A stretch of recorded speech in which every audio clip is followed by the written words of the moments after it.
Egypt unveils Gaza reconstruction plan, seeks peace with Trump administration and emphasizes two-state solution.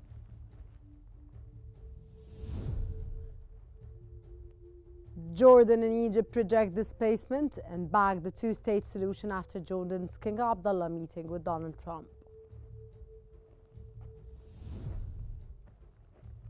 And the Palestinian president praises Arab support calls for Gaza's reconstruction in a peace conference.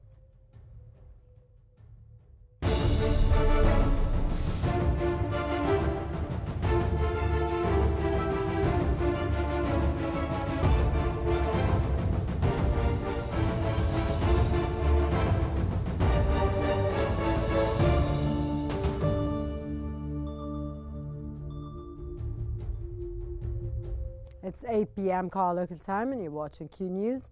We begin today's bulletin with the latest developments in Gaza.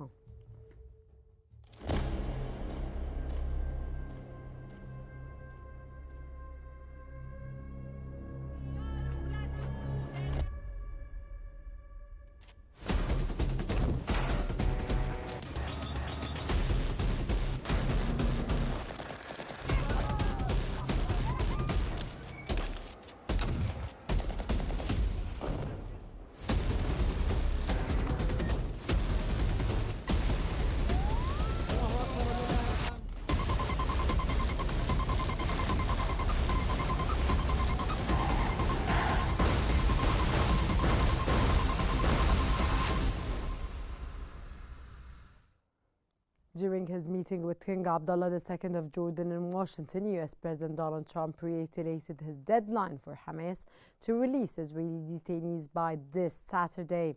Trump expressed doubts about Hamas's commitment to meeting the deadline.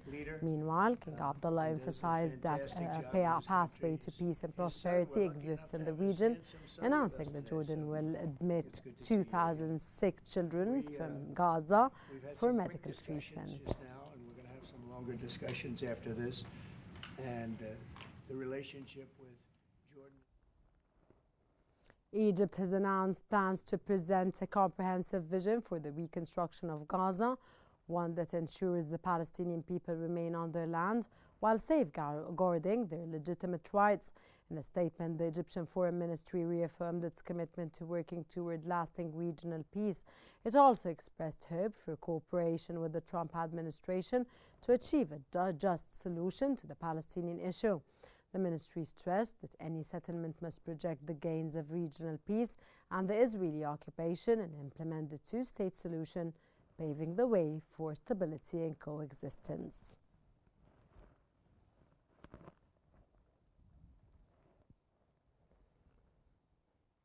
An Egyptian source has revealed that Egypt and Qatar are intensifying diplomatic efforts to save the Gaza ceasefire agreement. The source added that high-level talks are ongoing with all parties amid increasing U.S. and Israeli pressure to resume military operations if detainees are not released by Saturday.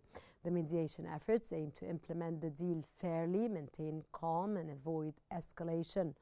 The source added that both Cairo and Doha underlined the importance of adhering to the agreement to prevent a regional crisis.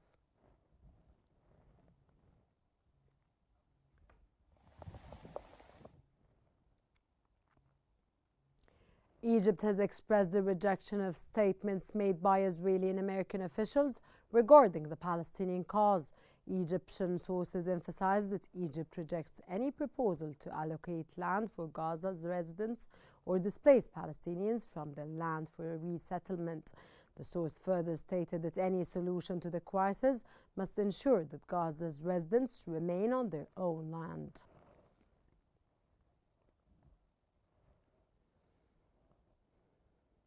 Arab League Secretary General Ahmed Abul-Gheit has warned against U.S. President Donald Trump's proposal to displace Palestinians from Gaza, citing risks to the stability of the Middle East. Speaking at the World Government Summit in Dubai, Abul-Gheit condemned these plans as unacceptable to Palestinians and Arabs, warning against further regional tensions. He also urged Arab nations to propose a collaborative plan for Gaza's rehabilitation without displacement. emphasizing the need for calm and Palestinian unity.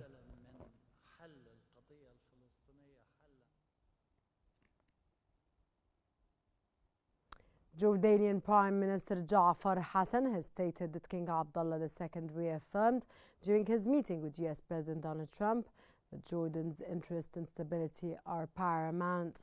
Their discussions focused on Gaza's future and the two-state solution. The king rejected any forced Palestinian displacement, emphasizing the reconstruction of Gaza for its residents and opposing solutions that come at Jordan's expense.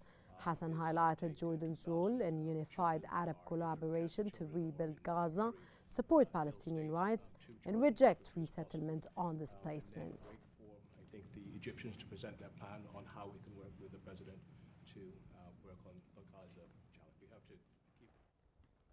Jordanian Foreign Minister Ayman al-Safadi has stated that King Abdullah II's meeting with US President Donald Trump provided an important platform for proposing alternative ideas to rebuild Gaza. Al-Safadi emphasized the shared stance of Jordan and Egypt against displacement and their support for a Palestinian state based on the two-state solution.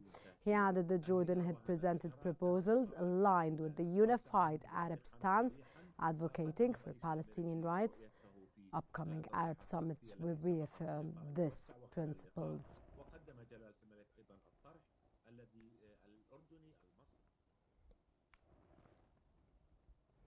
Palestinian President Mahmoud Abbas has praised Egypt, Saudi Arabia, Jordan and their allies for rejecting plans for displacement and land annexation. Abbas emphasized that there can be no peace without a Palestinian state, immediate cessation of hostilities, Gaza reconstruction and governance under a Palestinian-led plan supported by both Arab and international partners. The Palestinian president reaffirmed Palestinian resilience, praised King Abdullah II's unwavering support and called for unified Arab efforts towards a two-state solution, increased international recognition of Palestine, and a peace conference led by Saudi Arabia and France.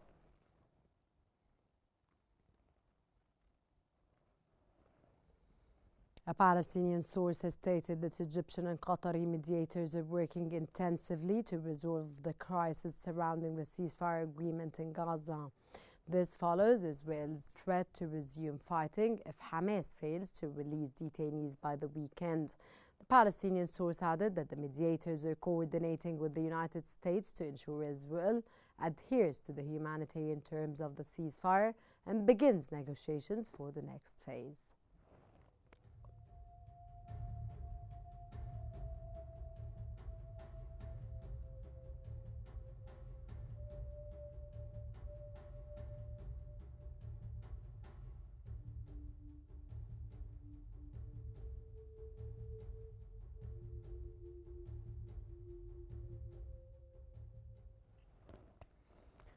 The Palestinian Ministry of Foreign Affairs has called on the Unified Nations Security Council to take immediate action to force Israel to halt its aggression. In a statement, the ministry condemned Israel's unilateral and illegal actions, especially the expansion of settlements. The Palestinian Authority accused the international community of failing to prevent the escalation of Israeli attacks.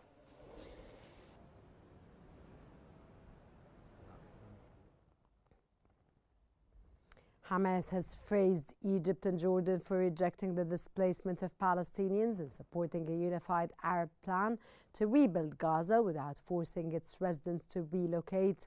Hamas emphasized Jordan's consistent stance against resettlement schemes that undermine Palestinian identity and rights.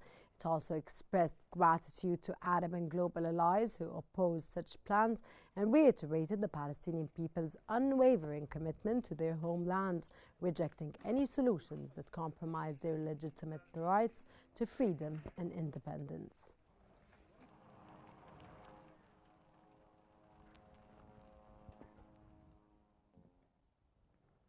United Arab Emirates President Mohammed bin Zayed Al Nahyan has emphasized to the U.S. Secretary of State Marco Rubio the need for a just and comprehensive peace in the region based on a two-state solution to ensure security and stability for the region and all. During a phone call, they discussed strengthening strategic cooperation and addressed regional and global developments, especially in the Middle East, while exchanging views on issues of mutual concern.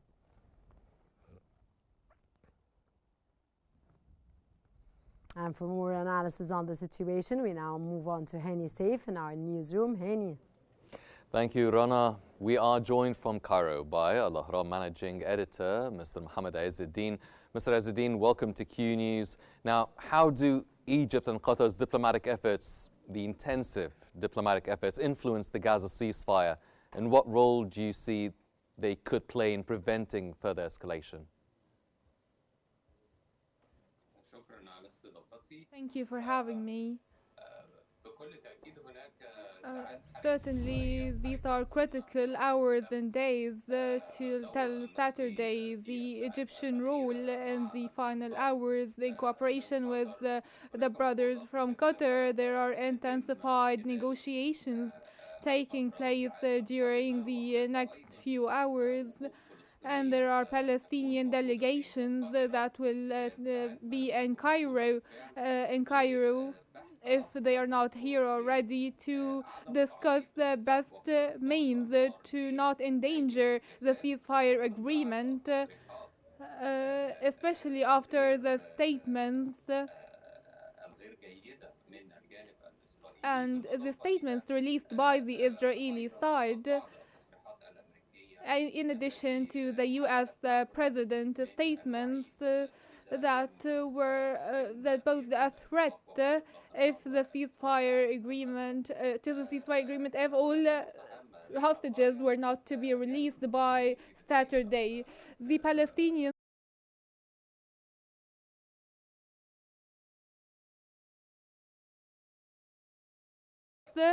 in exchange for releasing all Palestinian detainees, but the Netanyahu government rejected this proposition.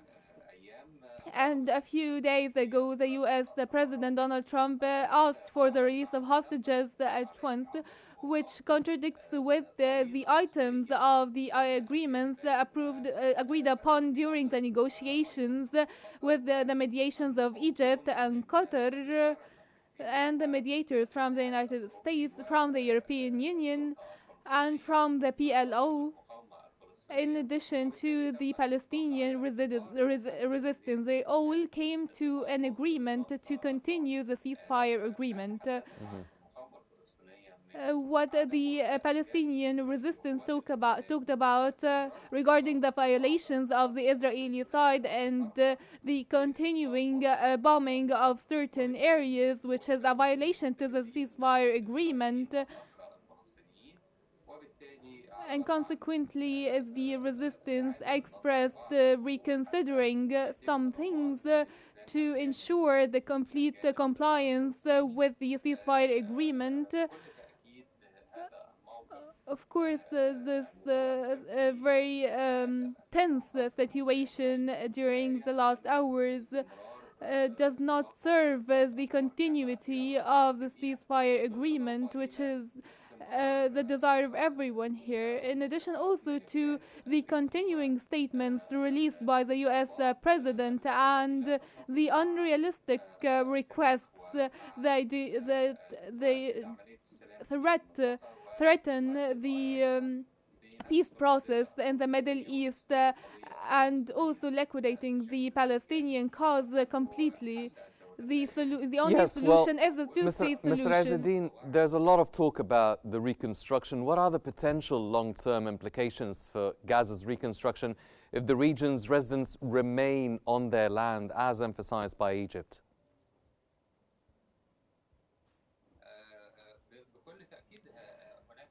certainly there is a humanitarian catastrophe. We have to ensure first the flow of humanitarian aid, which is what Egypt is working about right now and is seeking to increase the humanitarian, medical and oil aid and everything that would bring back life to the Gaza Strip relatively.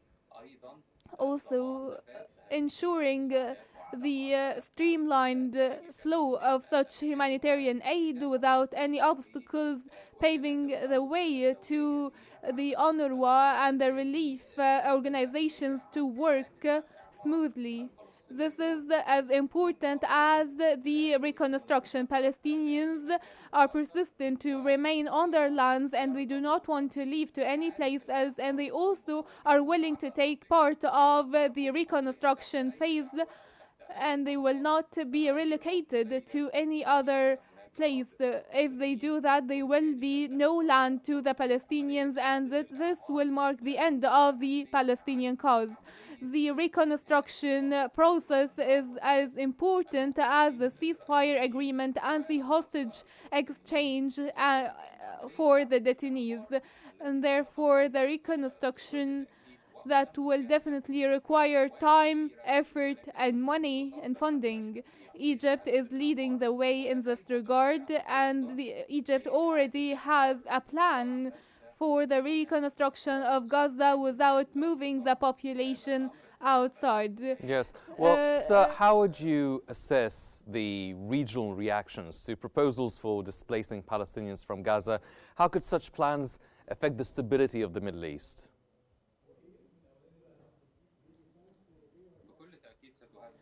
Of course, they would be very influential in the Middle East. Egypt started the peace efforts since 1979, and ever since there has been a relative stability in the Middle East with different movements and attacks from the Israeli side on the West Bank and the Gaza Strip. We have seen protests in Gaza also, and hostilities on the Syrian and Lebanese lands, as we have been witnessing for weeks and months now.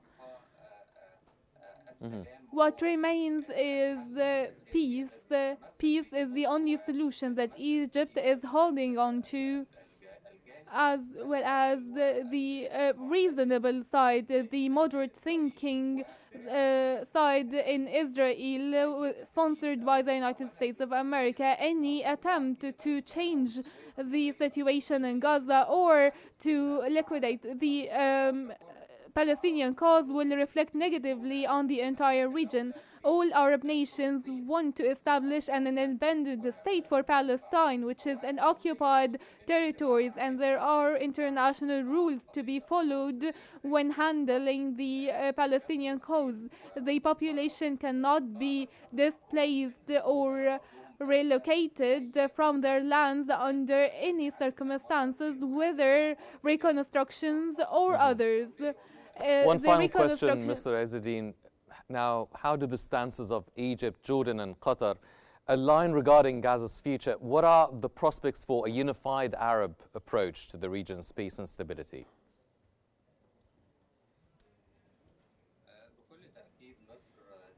Certainly, Egypt is playing an integral role and leading the scene now, especially after the meeting with President Trump and His Majesty the King of Jordan. And talking about an Egyptian plan for reconstruction and persistence to complete the ceasefire agreement, leading to a negotiations that would prevail peace on the two-state solution basis.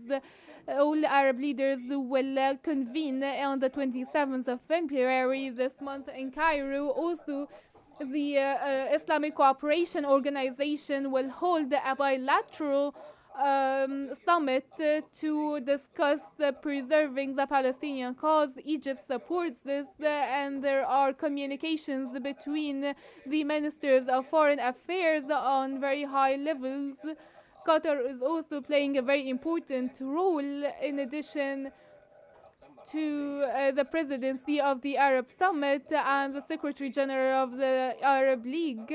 All Arab nations now wanted to establish a Palestinian state and rejecting the displacement of the Gaza population,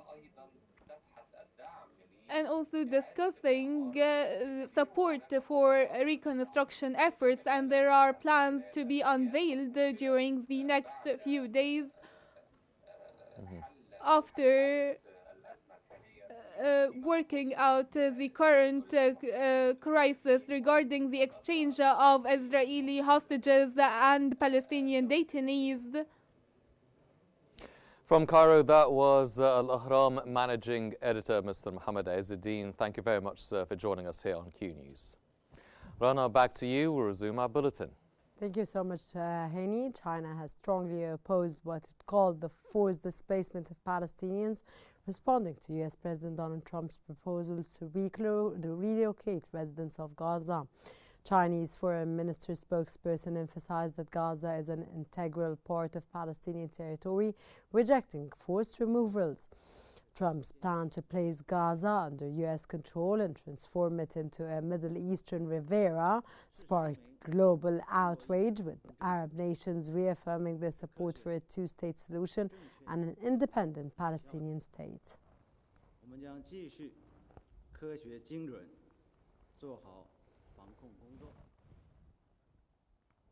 French President Emmanuel Macron has emphasized that rebuilding Gaza must respect Palestinian rights and territorial sovereignty.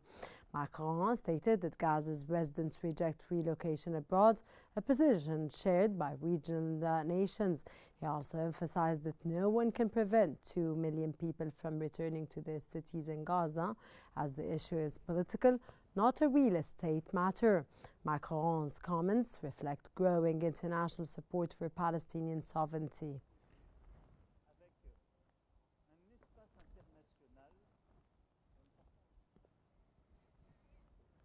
Israelis have gathered in Tel Aviv after Prime Minister Benjamin Netanyahu warned on Tuesday, February the 11th, that if Hamas fails to release Israeli detainees by noon on Saturday, the Israeli military will resume its offensive in Gaza.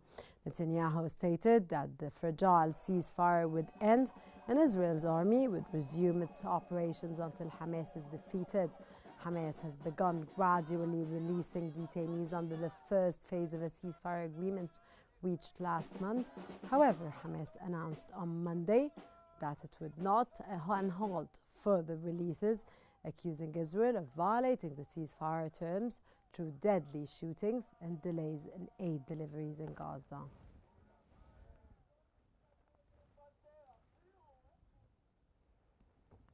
The United Nations Relief and Works Agency has warned of the increasing forced displacements in the West Bank, with 40,000 Palestinians from refugee camps, especially in Jenin, displaced due to Israeli military actions. UNRWA reported that over 60% of these displacements in 2024 resulted from Israeli incursions and airstrikes, which continue to threaten the lives of refugees and agency staff.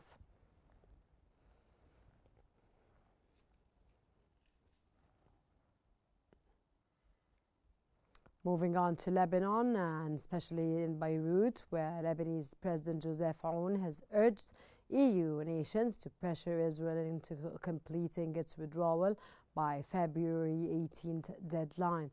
During a meeting with the Portuguese Foreign Minister, Aoun reaffirmed Lebanon's support for the Arab Peace Initiative and rejected proposals that involve the displacements of Palestinians or violations of their legitimate rights as upheld by UN resolutions. The discussion emphasized Lebanon's commitment to regional stability and the preservation of Palestinian rights.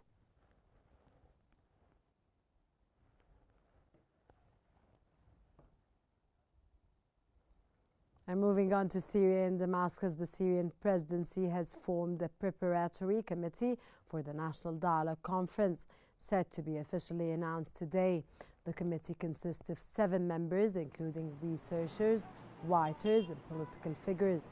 This follows a meeting between Transitional President Ahmed al-Shara and the Syrian Negotiation Commission.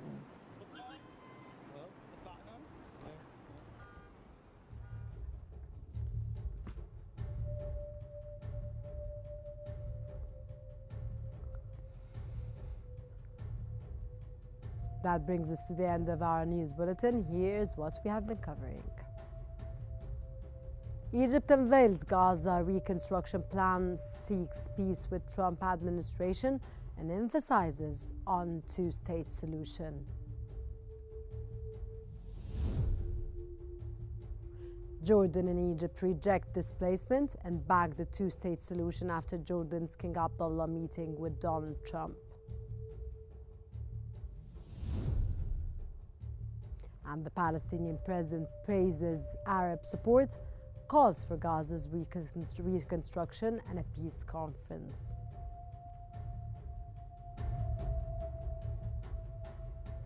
This concludes our news bulletin for the hour. Don't forget to follow Q News on YouTube, Facebook, X, Instagram, and TikTok at QNewsEG to stay informed. Thank you very much for watching, and this ends our transmission for today. Good day.